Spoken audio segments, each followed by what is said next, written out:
Fala pessoal do canal Thiago Parigini, sejam todos muito bem-vindos. E aí você está indignado com a soltura, né? Soltura do Nardoni, né? Do caso Nardoni aí, o assassino da Isabela.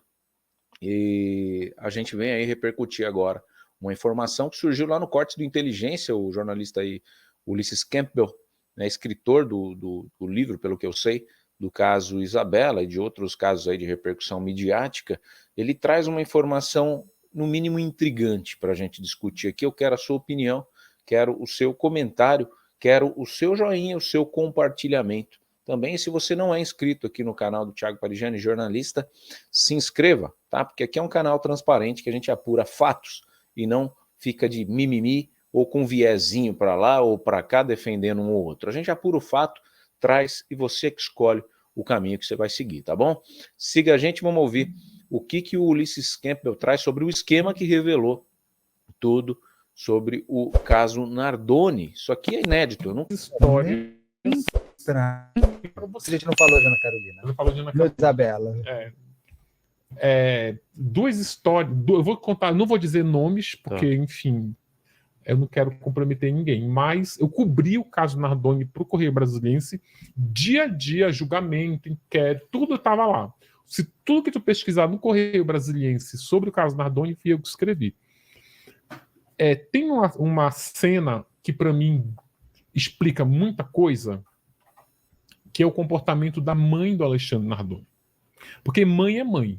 Tipo, se tu cometer um crime, a mãe ela pode até te defender lá. Se a vizinha disser, teu filho é um criminoso, não é teu cu, que é criminoso, meu filho não é. A mãe, sabendo, ela defende, ela não vai concordar com a vizinha. E a mãe teve um comportamento, para mim, que responde muito essa questão de quem matou Isabela Nardoni. O Alexandre e a Ana Carolina, eles tinham dois filhos. Tem ainda, né? Tem, que eram crianças da mesma faixa etária da Isabela. Por isso, inclusive, que ela estava lá brincando com eles. Mudaram o nome, inclusive. Quase eu falei o nome. Mudaram? Mudaram. Não fala o antigo não, mas eles mudaram de nome. Eles Coitados, brincavam não tem nada lá. a ver, né? Logo depois que teve o crime, que teve a morte lá, que ainda ficaram ali uma semaninha sem saber quem tinha matado, a primeira coisa que a avó faz é tirar as duas crianças de lá.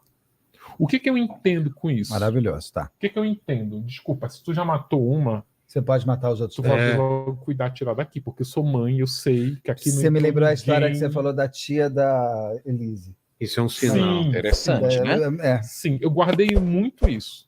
Quando eu fui cobrir o julgamento, eu ia muito no gabinete do Sembranelli. Muito. Ele me recebia, me explicava.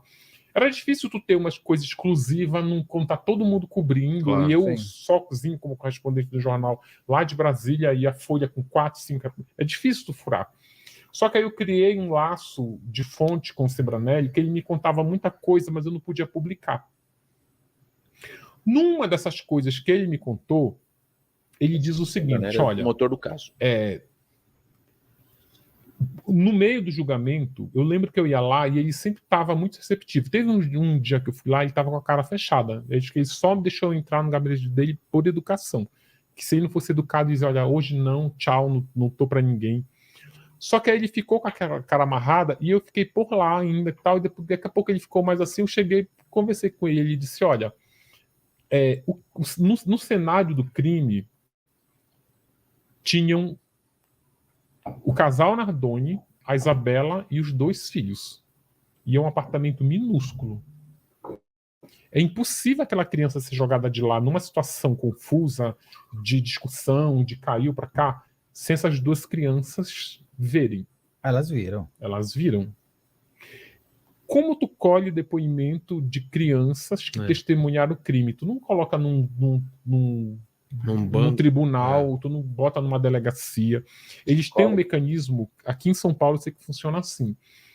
Tem uma equipe de psicólogos super especializados em colher depoimento de criança, que eles montam uma brinquedoteca com outras crianças e bota lá a Xuxa, o TV Colosso, a Galinha Pintadinha, tá todo mundo brincando lá. As monitoras lá não são monitoras, são psicólogas especializadas para isso. No momento, teriam perguntado para uma dessas crianças: cadê a Isabela? Ela diz: olha, o papai pegou, jogou pela janela e virou um anjinho. Nossa. Só que aí, no dia do julgamento. As crianças então passaram, porque eu perguntei isso na época para a delegada, porque não tinha passado. Passaram. Só que eu acho que passou na época do julgamento. Não na época do inquérito. Porque o que aconteceu? Quem acompanha tribunal do júri. Isso daí nunca saiu? Não. Você está contando agora? Estou contando agora. Mas também nem tem como sair, porque quem vai bancar isso? Quem vai bancar? Que incrível. Mas olha, deixa eu te falar uma coisa, a justificativa é sensacional. E olha que Isabela Nardoni conhece pra cacete, eu nunca ouvi isso. Ainda vou te dizer, ainda vai ficar... Maravilhoso, estou adorando. Ainda vai ficar melhor ainda. No julgamento, um julgamento longo, um julgamento de mídia, em que está toda a sociedade te pressionando, que se ele for absolvido, o promotor é um incompetente, e se ele for condenado, o promotor é brilhante. No julgamento, que dura vários dias, tu tem uma régua, tu tem um termômetro que tu mede, sabe? Tu olha muito para a cara dos jurados, como eles estão. A Flor de Lis foi sensacional, que tu via. Teve um jurado da Flor de Lis que perguntou para ela: o teu choro é real? Quando ele pergunta isso, tu já sabe que aquela mulher vai ser condenada. É um termômetro, então ninguém está acreditando em você. Então tu tem isso numa outra, com outros elementos, dependendo do tipo de júri. No meio do júri do Nardoni, que foi o dia que eu fui lá na sala do promotor que estava com a cara fechada, o termômetro ali é que eles iam ser absolvidos. Era isso que ele estava com a cara fechada. Porque ele estava sentindo... Estava já com aquele termômetro. Porra, tipo, o negócio não tá como estava sendo melhor para os Nardones do que para ele. Sim, porque não tinha prova. O casal Nardoni é um case, porque são Não, tinha prova pericial. Não, mas é que eu não complementei. Não tinha uma prova irrefutável.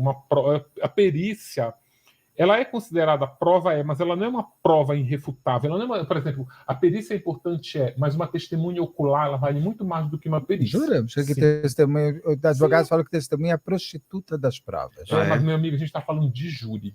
Não, dentro de júri. Júri não é técnico.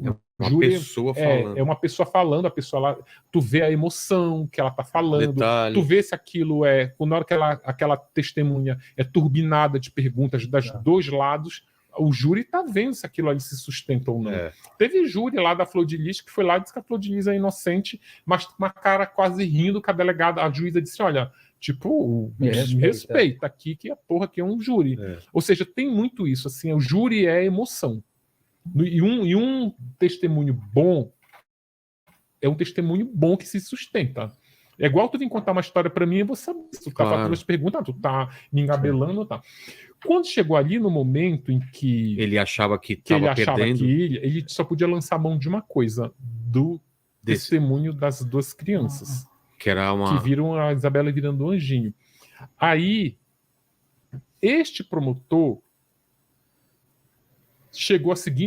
teria chegado à seguinte conclusão, aqui para eu não me comprometer no preto e no branco, teria chegado à seguinte conclusão: essas crianças, se eu condenar esses dois réus com o depoimento dessas duas crianças, que por acaso são filhos dele, eu estou condenando essas crianças também.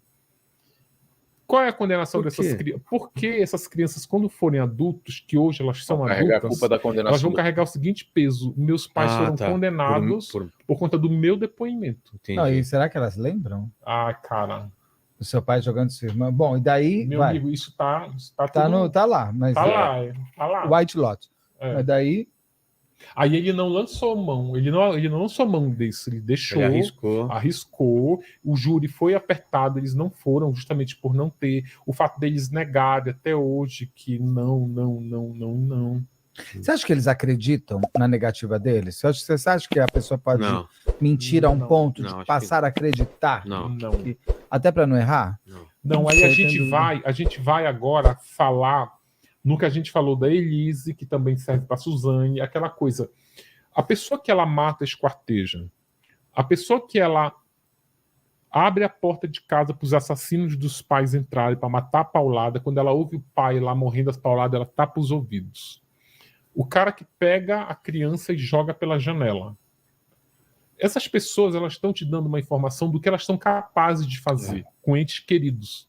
Eles iam dizer que Entendi, amavam. mentir é mais fácil. Mentir é fácil pra caramba. então. Mentira é a... Então, quando tu coloca do que tu é capaz de fazer, tu é capaz de maltratar um cachorro? Sou. Mas tu é capaz de matar alguém? Não. Tá, Então não, tu tá nessa prateleira aqui. É. Tu Você é me uma- convenceu. É, Tá bom. Então, mentir é de menos. Mentir é fácil. E sabe uma outra coisa? Mentir não suja, né? É. Mentir é mais... Muito bom, muito bom, muito bom. Ulisses Campbell uma autoridade, né? É uma autoridade nesses casos midiáticos aí. Já fez muita coisa boa. E é vergonhosa a nossa justiça. Né? O que eu tenho para falar é que é vergonhosa, assim como é vergonhoso ver a Suzane von Richthofen, depois de tudo que fez, mudar de nome, tirar o sobrenome Richthofen, ser mãe, é vergonhoso ver ela fazer direito. É uma preguiça o judiciário brasileiro. Então, esses caras aí, na minha opinião, jornalística e pessoal, eles têm muita sorte de terem nascido no Brasil. Nos Estados Unidos, eles estariam mortos. Com certeza seria pena de morte. Não que eu seja um defensor da pena de morte no Brasil, mas para esses casos aí eu sou defensor, sim. A pessoa que tira a vida do próprio filho, ela contraria qualquer lógica da vida. Porque a maior dor de um pai é perder o filho. Agora, o pai que tem o dom de tirar o próprio filho desse mundo, né, e covarde, porque mente, né, ele nem se arrepende do que ele fez, mesmo porque ele não valida, né, ele não assume, a troco de estar com a Ana Carolina Jatobá até hoje, porque estão morando sob o mesmo teto novamente num apartamento que tem até varanda gourmet. Então é muito delicado você assistir esse tipo de coisa no seu país, no país que você ama, né? Um país que você quer viver, que você nasceu, que você quer morrer aqui. E você vê que a justiça caminha desse jeito. Foi condenado a 30 anos, cumpriu metade, né? Cumpriu metade da pena. E já está... falam que é liberdade... uma liberdade provisória, né? Os 11 anos ainda de pena que ele tem. Mas é liberdade. Ele não vai poder viajar para o exterior, tá? Mas quem falou que ele queria? Quem falou que o padrão de vida dele era viajar para o exterior? Vai poder viajar para a praia, vai poder ir para a praia, vai poder fazer exercício na academia, vai poder virar um halterofilista, se ele quiser. E a Isabela? O que a Isabela poderia ser hoje? Com certeza uma pessoa muito melhor do que esses dois que ficaram aqui, né? Concorda comigo? Discorda? Não tem problema, deixe seu comentário aqui, deixe seu joinha, se inscreva no nosso canal e ative o sininho das notificações. Eu te espero no próximo vídeo.